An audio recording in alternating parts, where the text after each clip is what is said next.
बिस्मिल्लाहिर्रहमानिर्रहीम। अस्सलाम वालेकुम नाज़रीन, आप देख रहे हैं फोर कॉर्नर्स विद तारा और मैं हूं शाज़िया नैयर और मेरे साथ इस वक्त साजिद तारड़ साहब मौजूद हैं। सबसे पहले तो प्रोग्राम में हम रमज़ान की मुबारकबाद देना चाहेंगे।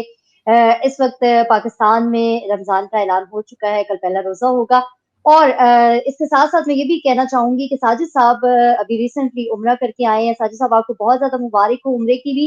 और मैं ये भी जानना चाहूंगी कि आप नाज़रीन को बताएं कि वहां पे जो आपका ये दौरा था उम्रे के हवाले से वो कैसा रहा, वहां पे क्या तब्दीलियां देखी और ओवरऑल वहां की सिचुएशन क्या थी?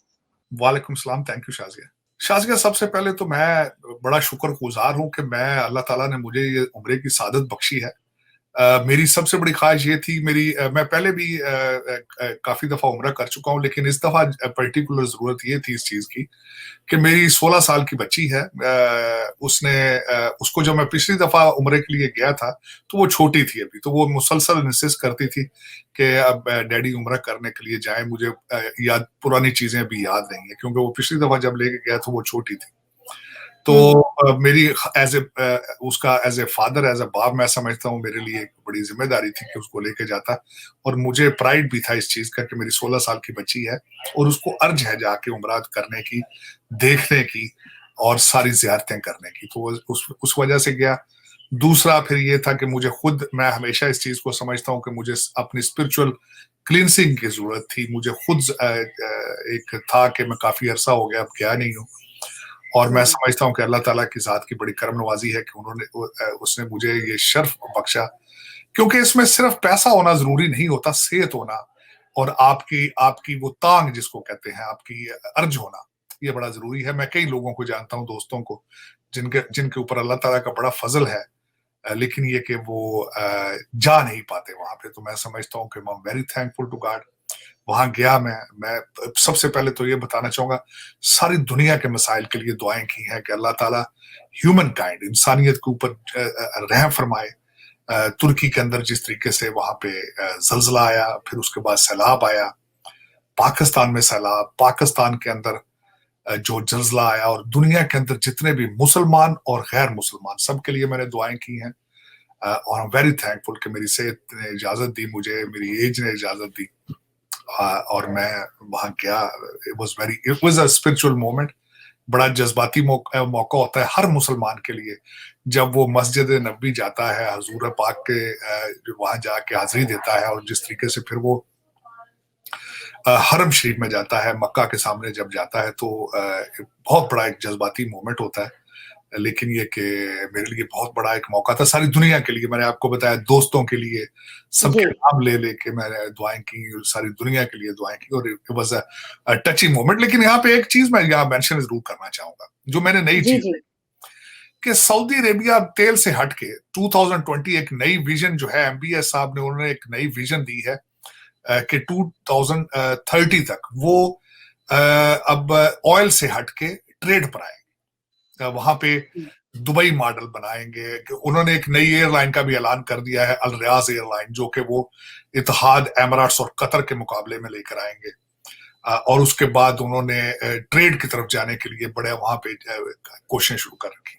मेरा एक जो जो फंडामेंटल चीजें हैं, मैं एमबीएस साहब के से ये कहना चाहूंगा, जो कि मुझे कमी महसूस हुई है। जी। कमी महसूस इस बात की कि एक तो सऊदीज जो है उनको इंग्लिश नहीं आती, चाहे वो एयरपोर्ट हो, एयरपोर्ट के ऊपर मुलाजमीन हो, किसी को इंग्लिश नहीं आती। दूसरी मैंने जो चीज देखी है, किसी के चेहरे के ऊपर स्माइल नहीं है, किसी के अंदर कर्टसी मौजूद नहीं है।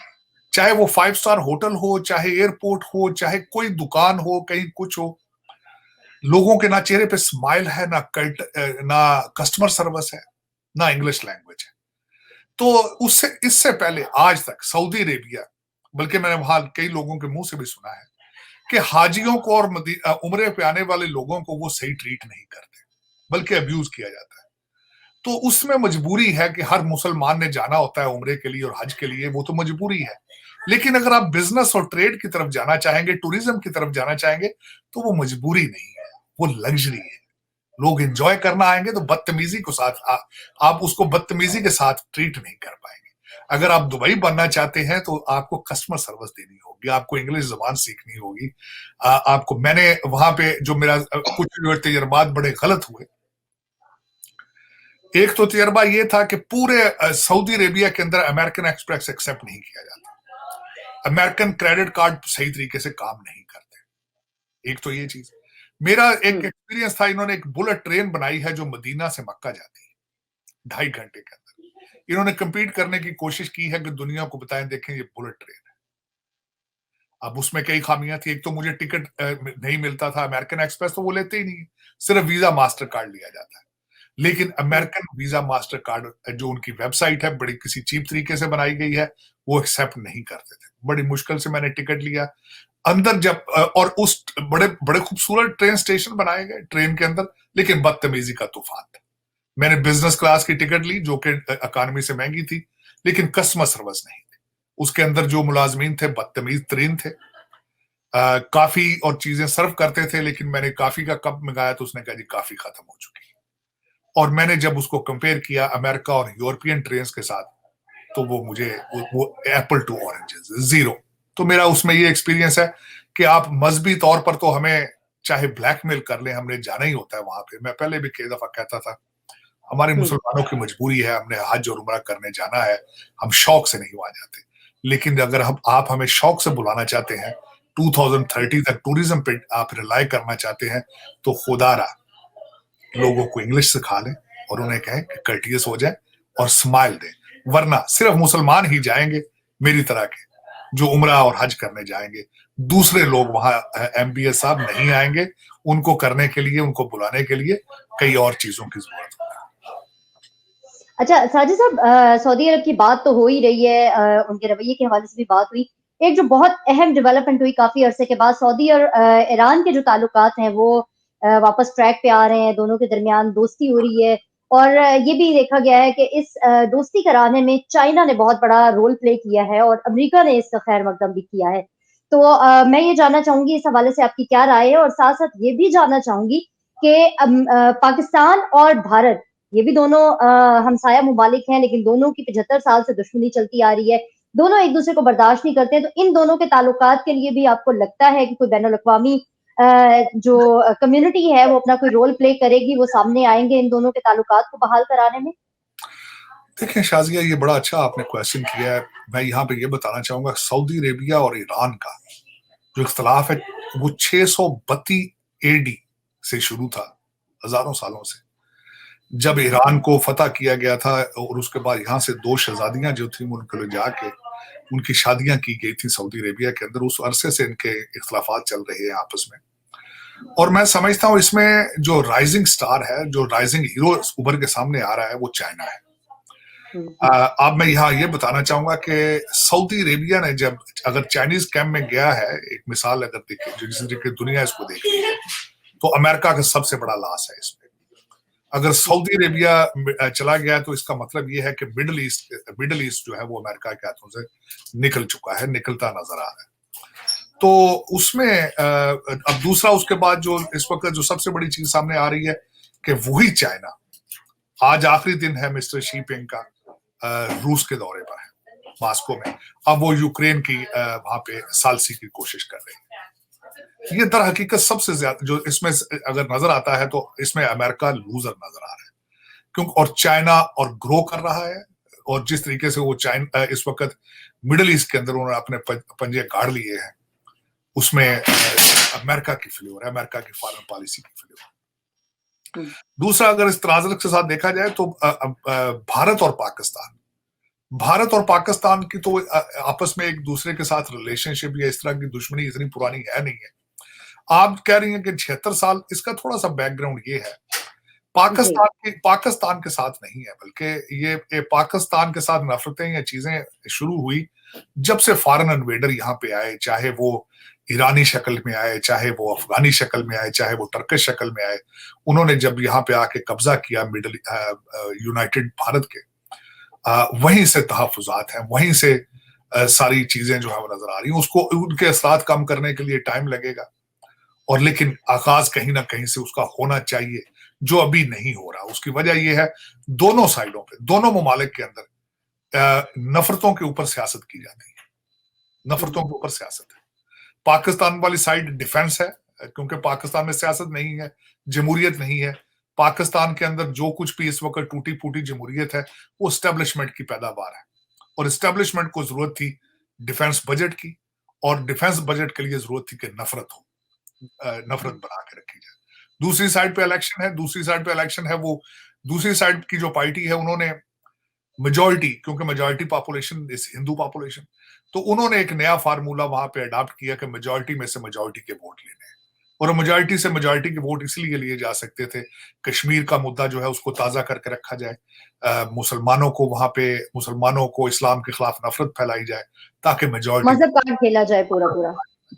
तो वहां पे मेजॉरिटी में से मेजॉरिटी का फार्मूला इस्लाम के खिलाफ, पाकिस्तान के खिलाफ, कश्मीर का सारा करके उस पर सियासत करना, और पाकिस्तानी साइड पे डिफेंस का बजट बना के रखना, बताना कि भारत हमला कर देगा, कश्मीर आजाद कराना है, ये करना है। तो इन दोनों चीजों पे सियासत हो रही है।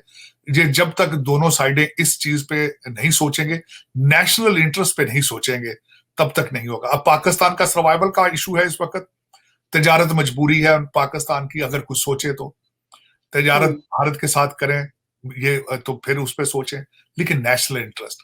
दूसरी साइड पे भारत बड़ी तेजी के साथ एक रीजनल पावर बन के उभर रहा है। जब वो आगे की सोच रहे हैं तो पड़ोस के अंदर हालात खराब होंगे तो तरक्की नहीं कर पाएंगे। तरक्की से मुराद ये है कि सारी दुनिया के साथ डायलॉग कर रहे हैं, पाकिस्तान के साथ भी डायलॉग करना चाहिए, और वो कोशिश कर भी रहे हैं। अब शंघाई समिट के अंदर उन्होंने इनवाइट किया, कई हमारे यहाँ से लोग नहीं गए, इन्होंने हमारे चीफ जस्टिस साहब को बुलाया, उन्होंने वर्चुअल मीटिंग अटेंड की। उसके बाद टूरिज्म के लिए बुलाया गया, ओन चौधरी साहब उन्होंने भी वर्चुअल मीटिंग अटेंड की। अब सुना जा रहा है कि यहाँ से बिलावल भुट्टो साहब और हमारे डिफेंस मिनिस्टर जो है वो जाएंगे वहां पे। जाना चाहिए, डायलॉग शुरू होना चाहिए कहीं ना कहीं से, लेकिन ये वही लोग कर सकते हैं दोनों ममालिक में जो नेशनल इंटरेस्ट को सामने रखें। अब उसमें दो चीजें जो सामने आ रही हैं, पाकिस्तान की हुकूमत जो है उसके पास इख्तियार नहीं है, पाकिस्तान की फेडरल गवर्नमेंट सिर्फ इस्लामाबाद में का इख्तियार है, उनके पास सिर्फ इस्लामाबाद है, बाहर उनकी कोई वैल्यू नहीं है, कोई स्ट्रॉन्ग मैंडेट नहीं है, इसलिए उनकी ज्यादा बाख्तियार नहीं है। दूसरी साइड भारत के अंदर 2024 में इलेक्शन है। अब पता नहीं उनको ये पाकिस्तान के साथ रिलेशनशिप सूट करते हैं या नहीं करते, ये दो शुबहात हैं।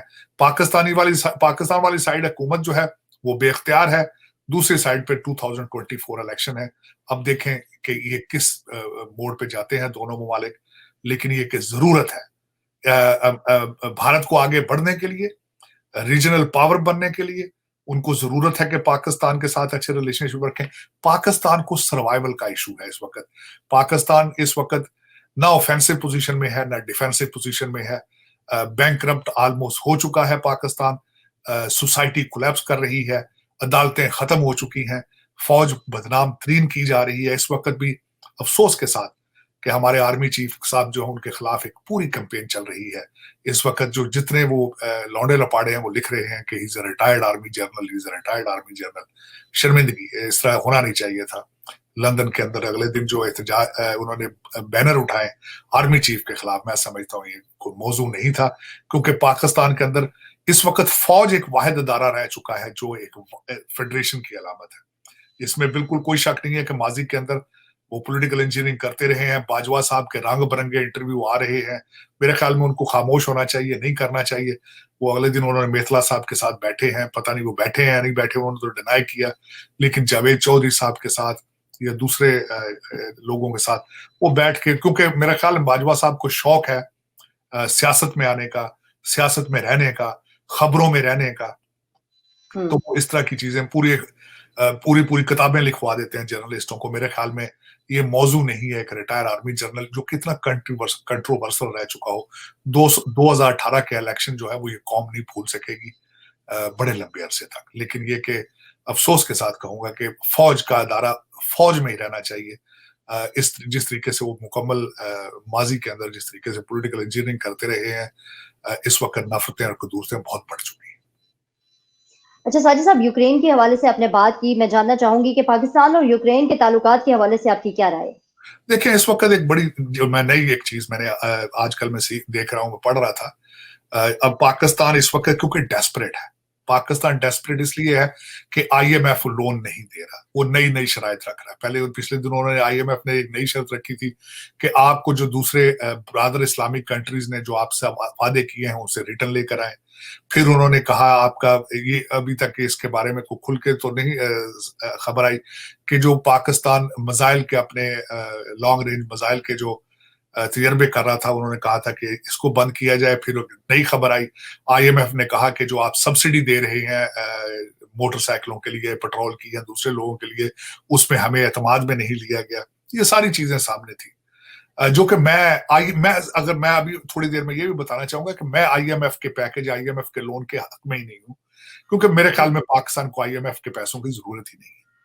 लेकिन आईएमएफ को खुश करने के लिए, अमेरिका को खुश करने के लिए पाकिस्तान ने क्या किया है, मैं उसके बारे में बात करना चाहता हूँ इस अभी जो इस हवाले से। 1991 से लेकर 2020 तक यूक्रेन के साथ पाकिस्तान के $1.6 बिलियन के डिफेंस कॉन्ट्रैक्ट थे। जब रशिया वहां से गया तो पाकिस्तान ने उनसे रशियन टैंक खरीदे थे, 320 टैंक, जो T-20 यूडी उनकी थी, उनकी मॉडल था। ये 320 टैंक खरीदे गए जो रशियन मेड थे। अब रिसेंटली अमेरिका को खुश करने के लिए, आईएमएफ को खुश करने के लिए, वेस्ट को खुश करने के लिए, उन्हीं 320 टैंकों में से 44 tank, 44 tanks T-20 UD model के, ये अब पाकिस्तान रिसेंटली आजकल में वापस दे रहा है यूक्रेन को रशिया के खिलाफ लड़ने के लिए। अब मैं इससे पहले ये बताना चाहूंगा कि 10,000 रॉकेट्स पाकिस्तान जो है वो यूक्रेन को दे चुका है। दूसरा, इसमें ये करता रहा है पाकिस्तान, अभी रिसेंटली कर रहा है कि पाकिस्तान अपनी यूके को अपनी एयर स्पेस और अपने अड्डे यहां से और पोर्ट्स असला यूक्रेन में भेजने के लिए उनको इजाजत दे रहा है। अब ये पता नहीं है कि ये पाकिस्तान के हक में ठीक होगा, गलत होगा, रशिया उसका क्या करेगा, चाइना उसको किस तरीके से लेगा। अब मैं जिस तरह ये बता रहा हूं कि चाइना और रशिया इस वक्त दोनों अलायंस है, आपस में इकट्ठे हैं। चाइना, आप हमेशा कहते हैं हमारी हिमालय से ऊंची उनके साथ दोस्ती है, और इस वक्त प्रेसिडेंट शी पिंग जो है वो भी रशिया में है। अब इसको चाइना किस तरह देखेगा? ये बात बिल्कुल ठीक है कि इस वक्त आपके चाइनीज रिलेशनशिप बिल्कुल ना होने के बराबर है। उनका ये भी इतलात थी कि जो इस्लामाबाद के अंदर कौंसल जनरल है वो बंद पड़ा है, प्रोजेक्ट जितने सी पैक के प्रोजेक्ट थे वो सारे बंद पड़े हैं। लेकिन अब आप जो दर हकीकत ये टैंक जो दे रहे हैं यूक्रेन को, और जिस तरीके से यूके आपके अड्डों को, एयरपोर्ट्स को और आपके पोर्ट्स को इस्तेमाल कर रहा है, 10,000 रॉकेट आपने यूक्रेन भेज दिए, ये चाइना इसको किस तरह लेगा, रशिया किस तरह लेगा? चाइना के साथ आपका बॉर्डर है, रशिया ज्यादा दूर नहीं है, लेकिन आप अमेरिका से पैसे लेने के लिए, आईएमएफ से पैसे लेने के लिए आप इतना बड़ा रिस्क ले रहे हैं। अब इसके बारे में ये बताना चाहूंगा कि आईएमएफ का पैकेज पाकिस्तान को क्यों नहीं चाहिए। मेरे ख्याल में आप इस वक्त आप आईएमएफ के पैकेज को क्या करेंगे? जून के महीने में आपने $8 बिलियन के आपके कर्जे आपने वापस देने, उनकी किस्तें आ रही, लेकिन किसी को कोई फिक्र नहीं है। फिक्र कर, क्योंकि उसकी वजह यह है कि आपकी रूलिंग एलीट इस वक्त जो है, जो जितने ज्यादा ये सारे बाहर से आते हैं लूटने के लिए पाकिस्तान, उनकी बेसमेंटों के अंदर डॉलर और पाउंड इतने पड़े हैं जिसकी आपको आपके ख्यालात में भी नहीं है बातें। 3 शहर हैं आपके, इस्लामाबाद, लाहौर, कराची, इनके अंदर आप देखें किस तरीके से पैसे की रेल पेल है। अगर देखा जाए, जिस तरह मैंने पहले भी आपको कहा था कि पाकिस्तान बैंकरप्ट हो चुका है, इन तीनों शहरों में जाएं तो आपको पाकिस्तान की बैंकरप्सी नजर नहीं आती। आप 5 स्टार होटलों में चले जाएं, आपको बिल्कुल कमरा नहीं मिलेगा। आप शादियां देखें तो जो एक रूलिंग एलीट के बच्चों की शादियां जिस तरीके से आज भी हो रही हैं, आप सोच नहीं सकते। जिस तरह आपको पता ही होगा, कुछ अरसा पहले, अभी महीना पहले की बात है, आपके पाकिस्तान के कारोबारी शख्स की बच्ची की शादी में सुना था दुबई में उसने अपनी बच्ची को सोने में तोला था। तो अगर, और जिस तरीके से मैं पहले भी आपको बताता रहा हूं कि आपके टिम हॉर्टन के और आईएमएफ के रैकेट जो आपने, और दूसरे टिम हॉर्टन और केएफसी के रैकेट जो आपने तोड़े अभी महीना पहले, क्या ख्याल है इन सर्कमस्टांसेस के अंदर आपको आईएमएफ के पैकेज की जरूरत है? और जो पहले 23 पैकेज थे आईएमएफ के, वो कहां गए?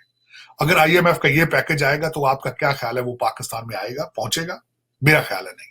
ये सिर्फ और सिर्फ आईएमएफ का पैकेज, वो 5 से 10 हजार लोग जो आपकी रूलिंग एलीट है, चाहे एस्टेब्लिशमेंट है, जुडिशरी है, ब्यूरोक्रेसी है, सियासतदान है, ये सिर्फ वो आपस में हिस्सा करेंगे और दुबई और लंदन ले जाएंगे। मेरे ख्याल में पाकिस्तान को इस वक्त इस चीज की जरूरत नहीं है। अब मैं बताना चाहूंगा कि पाकिस्तान के लिए जरूरी चीजें हैं, उसकी मैंने जी। कंपैरिजन में इस तरीके से करना चाहूंगा। श्रीलंका को अभी आईएमएफ ने रिसेंटली $3 बिलियन दिया है, $3 बिलियन का, लाइफ टाइम पैकेज। हाँ जी, पैकेज दिया, और उसके साथ उन्होंने जो शराइत रखी है, तो मेरे ख्याल में आज पाकिस्तान को आज चाहिए वही शराइत के हिसाब से खुद ही काम करना शुरू कर दे। उन्होंने 9 किस्तों में पैसे देने हैं और 6 महीने बाद, हर 6 महीने के बाद ऑडिट करेंगे, 3 साल में पैसे देंगे। 3 शर्तें हैं, उन्होंने कहा जरूरी आइटम, अद्वियात, और जो आपकी, क्योंकि वहां उनकी इकोनॉमी थी सारी सियाहत के ऊपर, टूरिज्म के, तो जी। टूरिज्म के ऊपर जो इन 3 चीजों के लिए वो $3 बिलियन को इस्तेमाल कर पाएंगे। और दूसरा, ये $3 बिलियन तो उनके लिए सफिशिएंट नहीं है, तो साथ उन्होंने दूसरा जो उन्होंने मशवरे दिए हैं कि चीजों को प्राइवेटाइज किया जाए। अब वो प्राइवेटाइज, सबसे पहले तो वो श्रीलंकन एयरलाइन को प्राइवेटाइज कर रहे हैं, और दूसरा इसी तरीके से जो उनके इस वक्त जो उनके नाकारा किस्म की चीजें हैं उनको प्राइवेटाइज करके रेवेन्यू जनरेट किया जाए।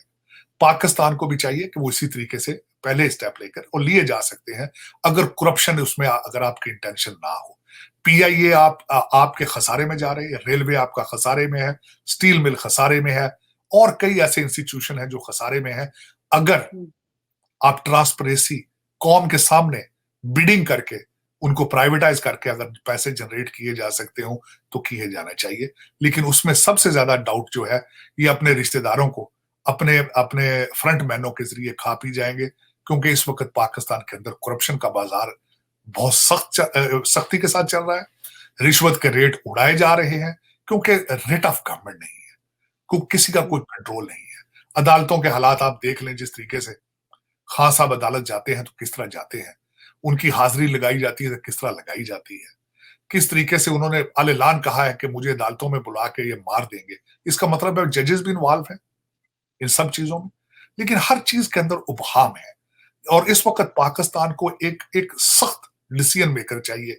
और वो मैं ये तो नहीं कहूंगा मार्शल लॉ अल्टीमेटली, क्योंकि मैं खुद एक वकील हूं, लेकिन मार्शल लॉ टाइप की गवर्नमेंट पाकिस्तान को चाहिए, वरना पाकिस्तान जिन सर्कमस्टांसेस से गुजर रहा है, मेरा ख्याल में ज्यादा अरसा इस तरह चल नहीं सकेगा। पाकिस्तान में ना फेडरेशन है, ना हुकूमत है, ना रेट ऑफ गवर्नमेंट है, ना लॉ एंड ऑर्डर है, ना अदालतें हैं, ना पुलिस है, ना फौज है।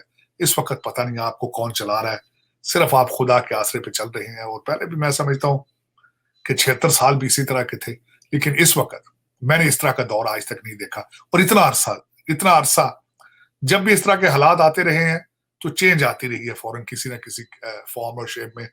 बाहर से, अमेरिका से जाते थे वजीर आजम कुछ अरसे के लिए, या फौज टेक ओवर कर लेती थी। लेकिन आज जो हालात हैं बड़े अरसे से इसी तरह चल रहे हैं। 22 करोड़ लोग जो हैं वो इस वक्त ना सिर्फ मायूस हैं, लेकिन वो ये भी, उनको ये भी नहीं पता कि उनकी रात का खाना खाना है तो सुबह क्या होना है। इस वक्त सूरत हाल जो पाकिस्तान की है ये है, लेकिन इसमें कितना अर्सा आप चल पाएंगे। साजिद साहब, मैं पाकिस्तानी पॉलिटिक्स के हवाले से भी क्वेश्चन करना चाह रही थी। काफ़ी सारी चीज़ें तो आपने बता भी दी। हम लोग देख रहे हैं जिस तरह से इमरान खान साहब अदालतों की तज़हीक कर रहे हैं, अदालतें उठकर गेट तक आती हैं हाज़िरी लगवाने के लिए, और अदालतों का जो मकाम है वो बदल दिया जाता है एग्ज़ेक्टिव ऑर्डर्स के साथ। और अभी 2 दिन के बाद उन्होंने अपनी एक जलसे का भी ऐलान कर दिया है जो कि मीनार पाकिस्तान पर होगा। इमरान खान साहब जब अदालत में हाजिरी के लिए आते हैं तो कहा जाता है कि उनकी जान को खतरा है, तो आप नहीं समझते हैं कि जब वो जलसे के लिए जाएंगे तब उनकी जान को खतरा नहीं होगा? मतलब ये किस किस्म का तजाद है जो कि इदारों के लिए कुछ और है, अवाम के लिए कुछ और है और अपनी जात के लिए कुछ और है? देखिए, मेरे ख्याल में पाकिस्तान का जो अदालती सिस्टम है उन्होंने अपना अपना वकार खुद ही खत्म कर दिया है। मेरा ये क्वेश्चन होगा पाकिस्तानी अदालतों के लिए कि कल को आसिफ जरदारी साहब अदालत में आएंगे तो वो भी 10,000 जेलें अपने साथ लेकर आ जाएंगे, तो फिर आप क्या करेंगे? इसके बाद अगली दफा शहबाज शरीफ साहब आते हैं तो वो अपने साथ 10,000 लोगों को लेकर आ जाएंगे, तो फिर आप क्या करेंगे? आपके पास ऐसा पाकिस्तानी आता है जिसका 1 मिलियन लोग फॉलोअर हैं उसके टिकटॉक पर, तो आप उसके लिए कानून दूसरा होगा। उन्होंने खुद ही सारा कुछ खराब कर दिया। अब उसके बारे में दूसरा बंदा क्या कहे। उन्होंने अदालती स्टैंडर्ड ही चेंज कर दिए हैं बिल्कुल सिस्टम के। मैं जिस तरह अर्ज करता हूं कि इस वक्त पाकिस्तान के अंदर आप आम आदमी, आप जैसा मेरे जैसा, उसके लिए तो इंसाफ 20-20 साल नहीं उसको मिलता, बेचारे रास्ते में मर जाते हैं। बिल्कुल। अदालतें इस वक़्त अदालतों की हालत ये है कि वो सैटरडे वाले दिन भी खुलती हैं। रात के 8-8 बजे तक जजेस बैठ के जो है वो अमीरुल मोमिनीन का इंतज़ार करते हैं। फूल निछावर करते हैं वो कि अमीरुल मोमिनीन आ रही हैं और वो सारा स्टैंडर्ड सारा कुछ ही तब्दील कर दिया गया है। मैं हैरान हूँ कि आगे मुस्तकबिल में ये क्या होगा? ये कैसे प्रेसिडेंट सेट किए गए हैं सियासतदानों के लिए और किस तरीके से समन सर्व होने हैं, किस तरीके से वारंट सर्व होने हैं।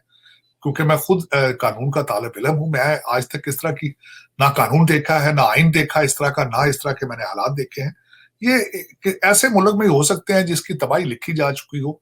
अब आप बात कर रही हैं जो मीनार पाकिस्तान पे, इस वक़्त काफ़ी लोग कह रहे हैं कि खान साहब वहाँ नहीं जाएँगे, वो टीवी के ऊपर ही वो वायरल ही करेंगे, लेकिन इसमें भी डबल स्टैंडर्ड है।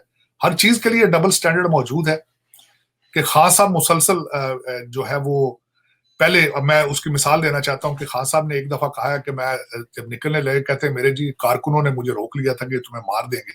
तो कारकुन तो आपकी जो वो डॉक्टर मैडम है, उन्होंने खुद उनकी जो वीडियो ऑडियो उनकी लीक हुई थी, उन्होंने कहा था कि एमएनएस एमपीएस को कहा था कि फौरन पहुंचो, लोगों को लेकर जमानत पार्क पहुंचो वरना आपको टिकट नहीं दिए जाएंगे।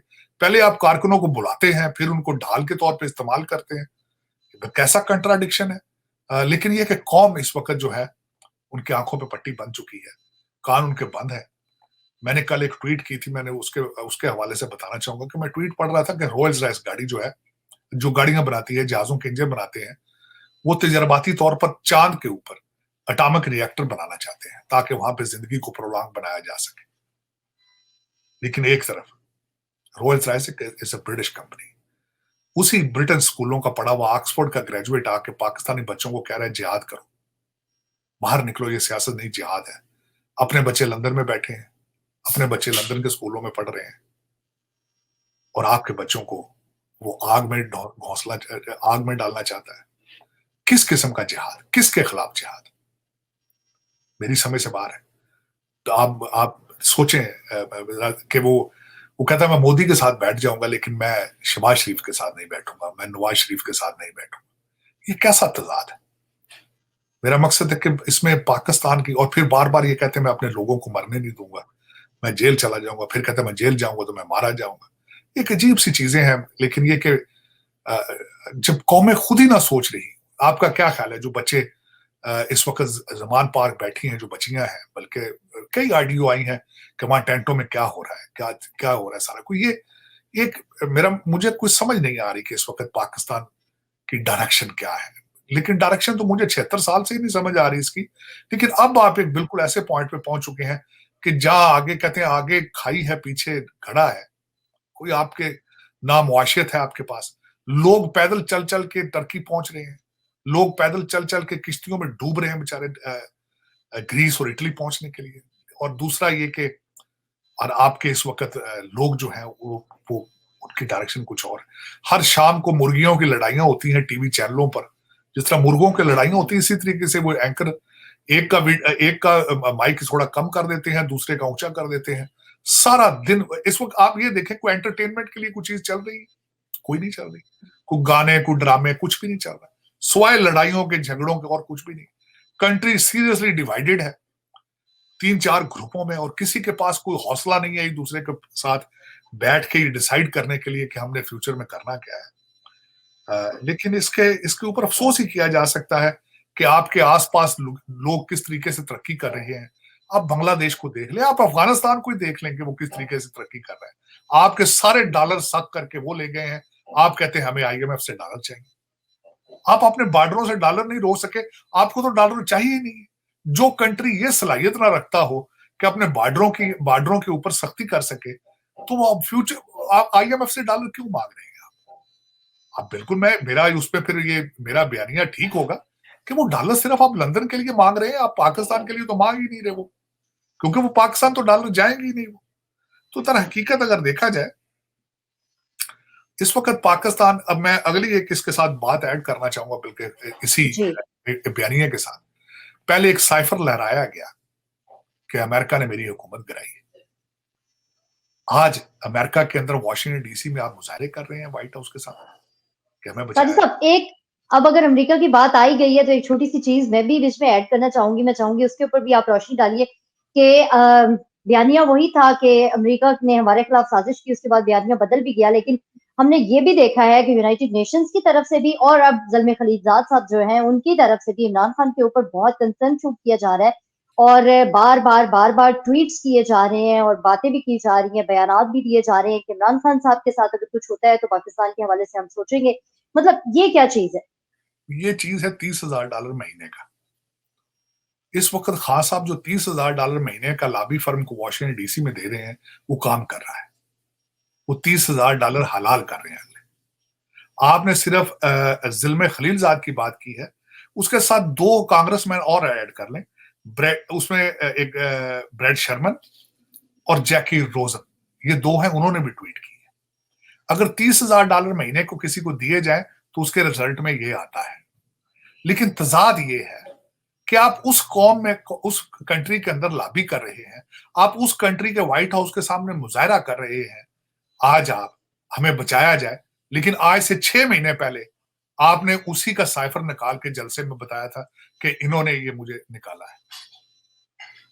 लेकिन मुझे इन पे दुख नहीं है। वो जो 22 करोड़ लोग हैं वो अंधे हैं, कान उनके बंद हैं। मसला तो ये है भाई, खान साहब तो अपने वो तो अपने अपने वो प्राइम मिनिस्टर, वो तो इस्लामाबाद पे कब्जा चाहते हैं। वो तो कहते हैं ना, उनके 25-25 साल के बच्चे आए दोबारा उनके साथ मिनिस्ट्रियां लें, वो अपने वो लूटें फिर दोबारा अरबों के हिसाब से। लेकिन 22 करोड़ लोग अंधे हैं, वो नहीं समझते कि 6 महीने पहले साइफर था। आज वो ज़ल्मे खलीलज़ाद इनका फूफी का बच्चा है जो इनका रिश्तेदार बन गया। आज वो, इनका क्या मकसद है कि आप पाकिस्तान की पॉलिटिक्स में इंटरफेरेंस करें?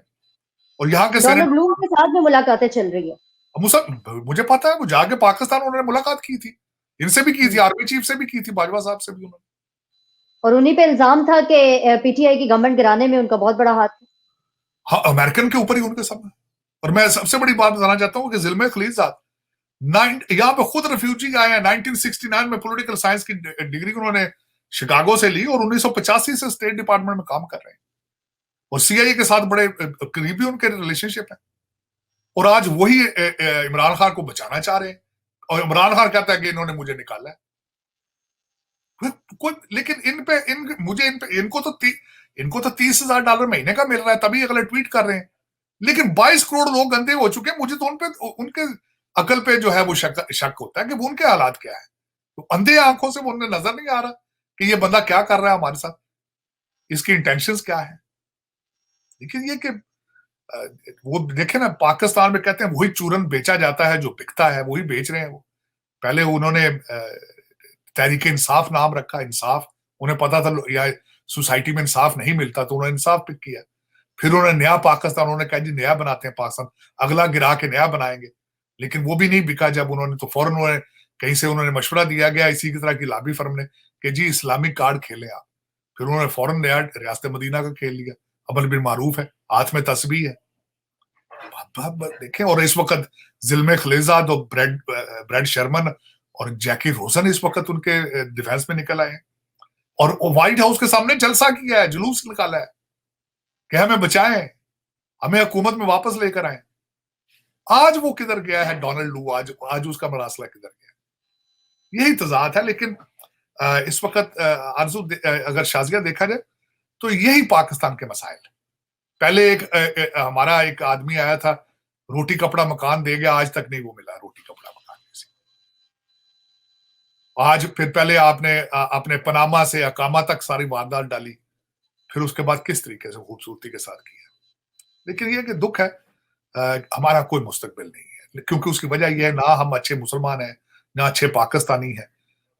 और आपको मैं हमेशा ये कहता हूं, आपको पाकिस्तानी लीडर चाहिए जो पाकिस्तान, जिनका जीना मरना पाकिस्तान के साथ। ये जो लंदन बेस आपकी लीडरशिप है, ये आपको तबाह करेगी, चाहे किसी पार्टी की भी हो। लेकिन ये कि पता नहीं वो कहां से आएगी, कहां से मिलेगी। मैं तो खुद एक मुहाजिर हूँ, पाकिस्तान ने रिजेक्ट किया मुझे, मैं यहाँ आया, मजदूर हूँ एक दूसरे मुल्क में, और सिर्फ पाकिस्तान मेरी मादरे मिल्लत है। और यही वजह है कि जितना उसके लिए मैं बोलता हूँ, चीखता हूँ, वरना और कोई दूसरी रीजन नहीं है। क्योंकि पाकिस्तान में तो जो 22 करोड़ लोग हैं ना, कई तो बोल नहीं सकते, बोलते हैं एजेंसियां उठा के ले जाती हैं, कई कुछ होता है, ये होता है, मारा जाता है। आज भी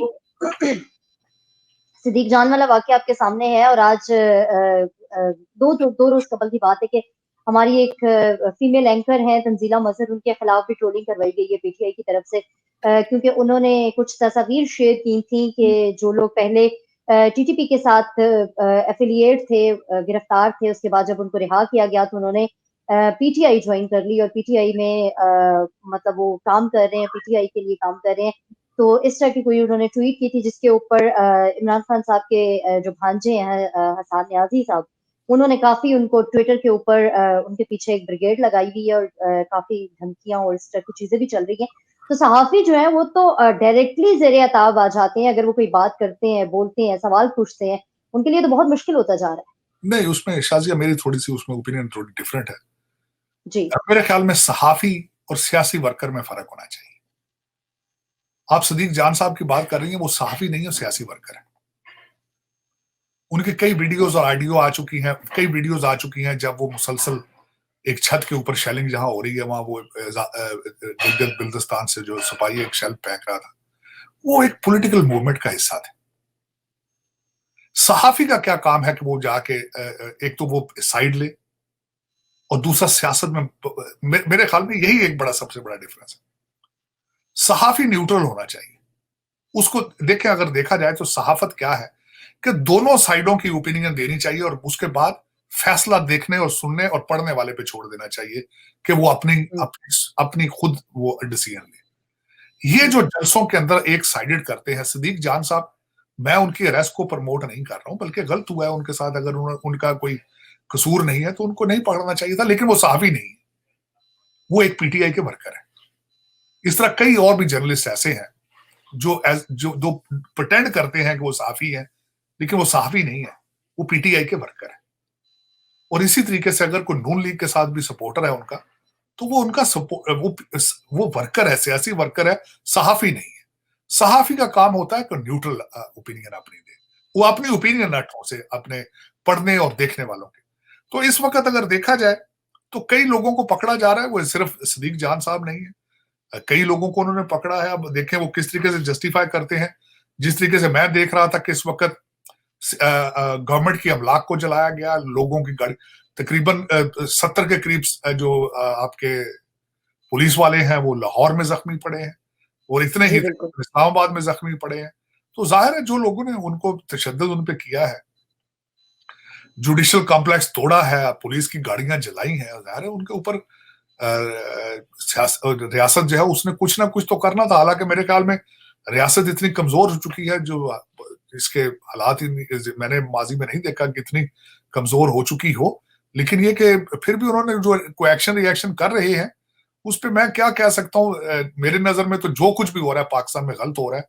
पाकिस्तान को अ, आपने सलाब ज़दगान को भुला दिया है, आपने हर चीज़ को भुला दिया है, आपने महँगाई को भुला दिया है और एक ऐसी एक जंग जारी है, सिर्फ़ पैसे की जंग है, इसमें सियासत नहीं। सियासत तो पाकिस्तान में है ही नहीं है, क्योंकि तीनों सियासी पार्टियाँ एस्टेब्लिशमेंट के पेट से पैदा हुई हुई हैं। आपके सारे लीडर जो है एजेंसियों को बनाए हुए हैं। 2018 के इलेक्शन मुतनाज़ा है। आप एजेंसियों को आपकी एजेंसियाँ सारा कुछ करती हैं, आज भी वही कर रही हैं। चाहे वो पॉलिटिकल इंजीनियरिंग हो, चाहे करैक्टर बिल्डिंग हो, चाहे कुछ भी हो। अब तो लोगों का एतमाद आपकी अदालतों से भी उठता जा रहा है।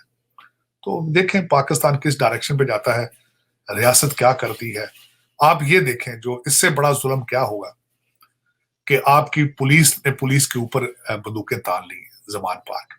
गिलगित-बिल्तिस्तान की पुलिस ने पंजाब पुलिस के ऊपर बंदूकें तान ली। तो फिर हुँ। इससे आगे क्या डिफाइन किया जा सकता है?